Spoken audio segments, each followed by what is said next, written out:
Hello and welcome. This is Gus from Askewed Reviews, and it's Saturday, so you know what that means. It's another episode of Cinema Society Saturday.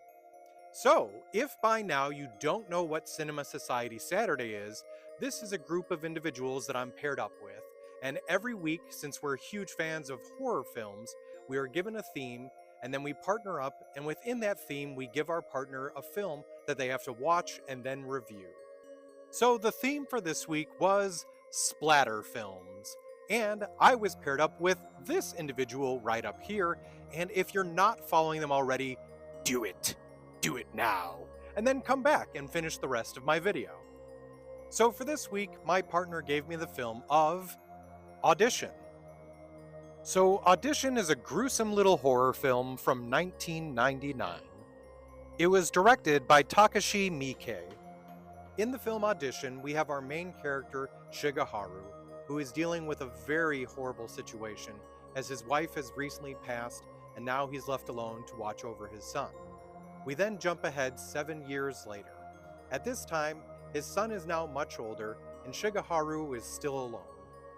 Shigeharu's best friend Yasuhisa, who seems to be a producer, has an idea though of how his best friend can now meet women, as he's going to make a film where 30 women audition for the opportunity to be Shigeharu's next love.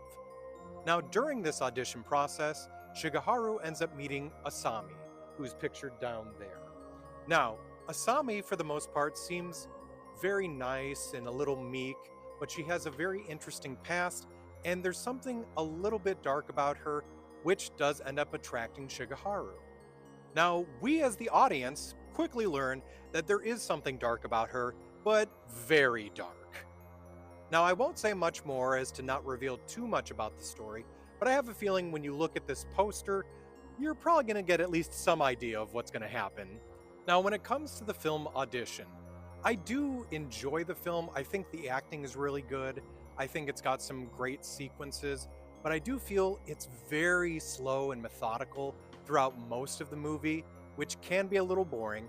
And at least when it came to the theme for this week of splatter, I don't know if I necessarily feel that it fits into that category. There's very little gore, and when it does come up, it's very close to the end of the film, and there's not a lot of it. So, at least for me, I'm going to give this movie a 2 out of 5. But I definitely think you should judge this for yourself. It is a very intriguing film. So, if you want to check it out, it's currently streaming for free on Tubi.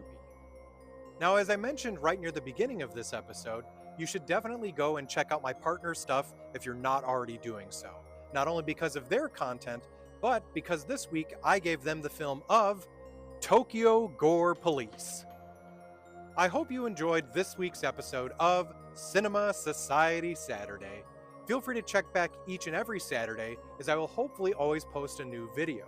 In the meantime, feel free to check out my other Askewed Reviews content, and hopefully you too will become an Askewed viewer. Now, if you also want to check out my partner and all of my other partners' stuff, take a look at the hashtag Cinema Society Saturday, and you should be able to find all of their videos as well.